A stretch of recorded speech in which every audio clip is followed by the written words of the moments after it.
जींद में जहां दिल्ली की सीएम रेखा गुप्ता पहुंची हैं, अपना जन्मदिन मनाने के लिए पैतृक गांव नंदगढ़ में पहुंची हैं। यहां अपना जन्मदिन मनाया। गांव में आयोजित समारोह में सीएम सैनी भी शामिल हुए। नंदगढ़ गांव में बीजेपी की जनसभा भी होगी। दिल्ली की सीएम बनने के बाद पहली बार रेखा गुप्ता अपने पैतृक गांव नंदगढ़ आई हैं, जहां पर इन्होंने अपना जन्मदिन मनाया, सेलिब्रेट किया। नंदगढ़ गांव में रेखा गुप्ता का शानदार स्वागत किया गया।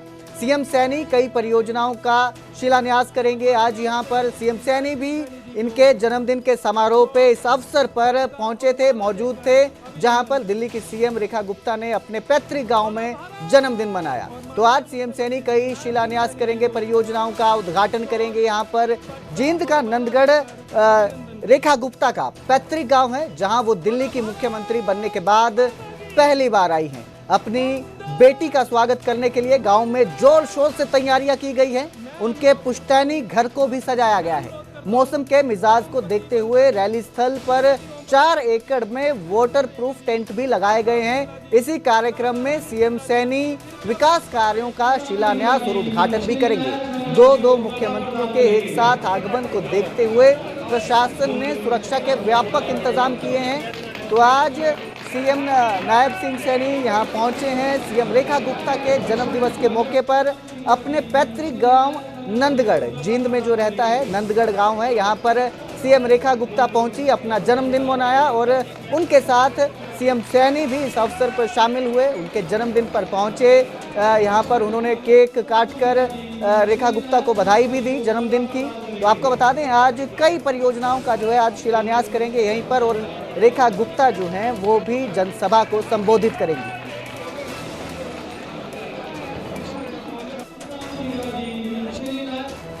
देखिए, हरियाणा मेरी जन्मभूमि है, दिल्ली मेरी कर्म भूमि है।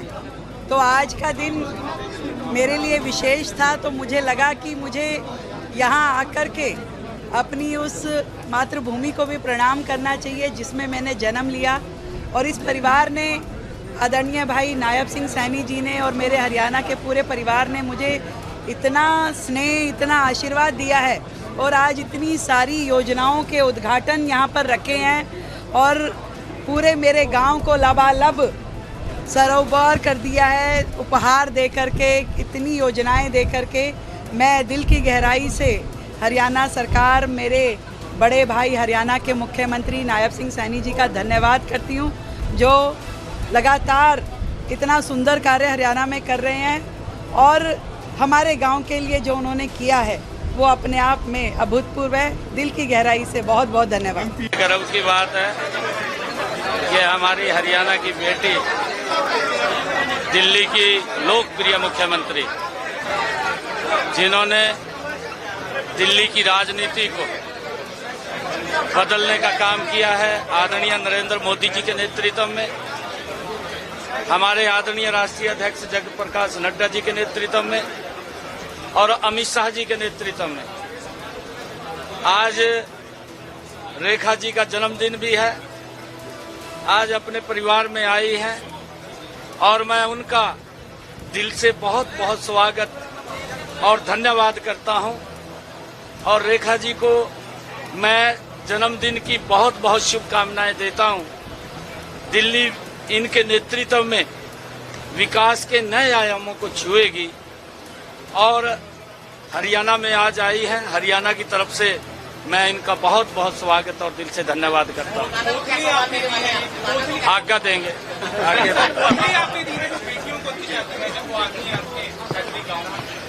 अब हमारा ये सांस्कृतिक, हमारे लोगों की एक प्रथा है, जब बेटी घर पे आती है, बेटी का सम्मान वो परिवार के लोग करते हैं।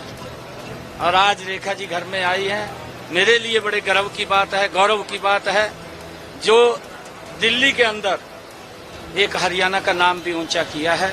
मैं इनको बधाई देता हूं और दिल्ली को एक गति से बदलने का काम रेखा जी करेंगे।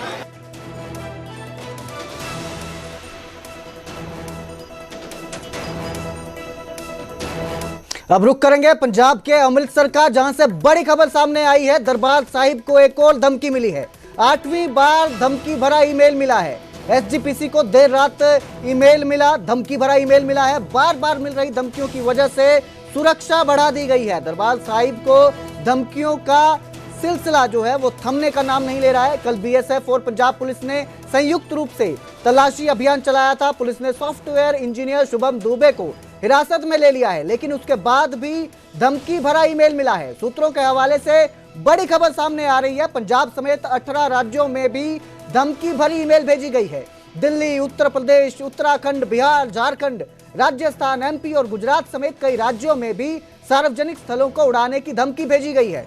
पश्चिम बंगाल, तेलंगाना, असम, केरला, कर्नाटक, तमिलनाडु और महाराष्ट्र भी इस तरह की धमकी भरी मेल भेजे जाने का खुलासा हुआ है। इस तरह का मेल भेजा गया है। तो 8वीं बार दरबार साहिब को धमकी भरा ईमेल मिला है। बड़ी खबर आपको दे रहे हैं इस वक्त की, दरबार साहिब को दोबारा धमकी भरा ईमेल प्राप्त हुआ है। धमकी भरा ईमेल मिला है, 8वीं बार धमकी भरा ईमेल मिला है। इस खबर पर ज्यादा जानकारी के लिए हमारे सहयोगी सूरज भारद्वाज हमारे साथ जुड़े हैं। सूरज, किस तरह से इसको देख रहे हैं? लगातार धमकी भरे ईमेल मिल रहे हैं, लगातार सुरक्षा व्यवस्था बढ़ाई जा रही है। हालांकि कल भी सर्च अभियान चलाया गया था, एक आरोपी को गिरफ्तार भी किया गया है। बावजूद उसके ये मेल आना धमकी का, किस तरह से इसे देख रहे हैं?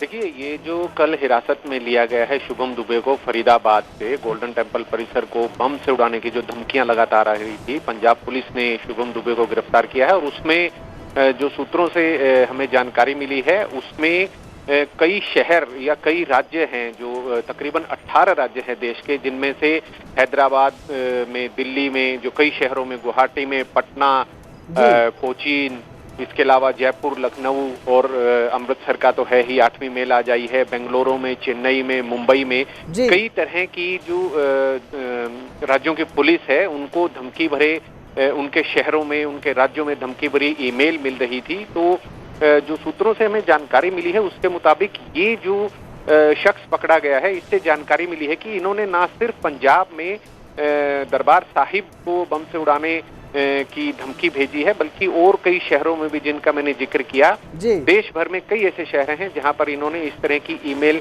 भेजे जाने की, ये एक किस तरह का एक गैंग है, क्या किस वजह से ये भेजी जा रही है, इसको लेकर के कुछ सुराग जो है वो पुलिस को मिले हैं। और दूसरे राज्यों की जो पुलिस है, उनके जो पुलिस अधिकारी हैं, ये भी पता चला है कि वो पंजाब पुलिस के संपर्क में हैं और उन्हें अपने राज्यों में भी इस तरह की जो गुमनाम या फर्जी ईमेल जो आई है, उनके सुलझाने की उनको उम्मीद है। और हो सकता है कि वो आने वाले दिनों में इनसे जो ये आरोपी जिसको हिरासत में लिया है पंजाब पुलिस ने, अमृतसर पुलिस ने, उससे पूछताछ कर सकती है दूसरे राज्यों की पुलिस।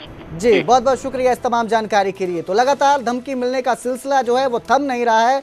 इसके साथ और कौन कौन जुड़े हैं, फिलहाल पुलिस इस पूरे मामले की जांच कर रही है।